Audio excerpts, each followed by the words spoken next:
గృహజ్యోతి పథకం కింద జూన్ వరకు అందించిన విద్యుత్కు గాను డిస్కంలకు ప్రభుత్వం ఇప్పటి వరకు 583.05 కోట్ల రూపాయలు చెల్లించింది. ఈ బడ్జెట్లో ఈ పథకానికి 2418 కోట్ల రూపాయలు ప్రతిపాదిస్తున్నాం. ఇందిరమ్మ ఇళ్ళు రోటీ కపడా ఔర్ మకాన్లో మకాన్ ఎంతోమంది నిరుపేదలకు ఎండమావే.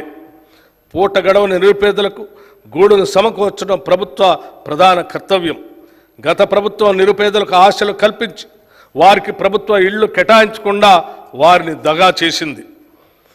అసెంబ్లీ ఎన్నికల మేనిఫెస్టోలో పేర్కొన్న విధంగా మా ప్రభుత్వం ఇందిరమ్మ ఇళ్ళు అనే నూతన గృహ నిర్మాణ కార్యక్రమాన్ని ప్రారంభించి వారి ఆశలు నిజం చేసింది. ఈ పథకం ద్వారా పేదల ఇళ్లను కట్టుకోవటానికి 5 లక్షల రూపాయలు ఆర్థిక సహాయం చేయాలని అందించాలని నిర్ణయించాం. ఎస్సీ ఎస్టీ లబ్ధిదారులకి 6 లక్షల రూపాయలు చెల్లిస్తాం. 2024-25 ఆర్థిక సంవత్సరంలో ప్రతి నియోజకవర్గంలో కనీసం 3,500 ఇళ్ల చొప్పున మొత్తం 4,50,000 ఇళ్ల నిర్మాణానికి సహకారం అందించాలని నిర్ణయించాం. ఈ పథకం కింద నిర్మించే ఇళ్లు కనీసం 400 చదరపు అడుగుల విస్తీర్ణంతో ఆర్సీసీ కప్పుతో వంటగది టాయిలెట్ సౌకర్యం కలిగి ఉంటాయి. 2 పడక గదుల ఇళ్ల పథకం కింద పూర్తయిన ఇళ్లను త్వరలోనే కేటాయిస్తాం. పూర్తి కాని ఇళ్లను సత్వరమే పూర్తి చేసి మౌలిక వసతులు కల్పించి అర్హులకు అందజేస్తాం. ఈ గృహ నిర్మాణ పథకాలు పేద బడుగు వర్గాల సొంత ఇంటి కలను సాకారం చేసి వారి జీవన ప్రమాణాన్ని పెంచడానికి ఇదోతకంగా తోడ్పడుతుంది.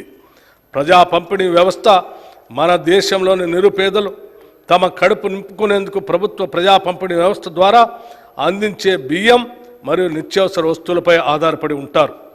మన దేశంలో ఉన్న ప్రజా పంపిణీ వ్యవస్థ ప్రపంచంలోనే పెద్దది.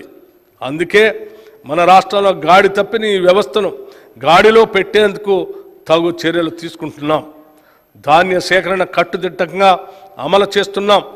వేసవి తీవ్రతను దృష్టిలో ఉంచుకొని రైతుల సౌకర్యార్థం 2024 రబీ సీజన్లో ధాన్యం సేకరణ కేంద్రాలను 7,178కి పెంచడం జరిగింది.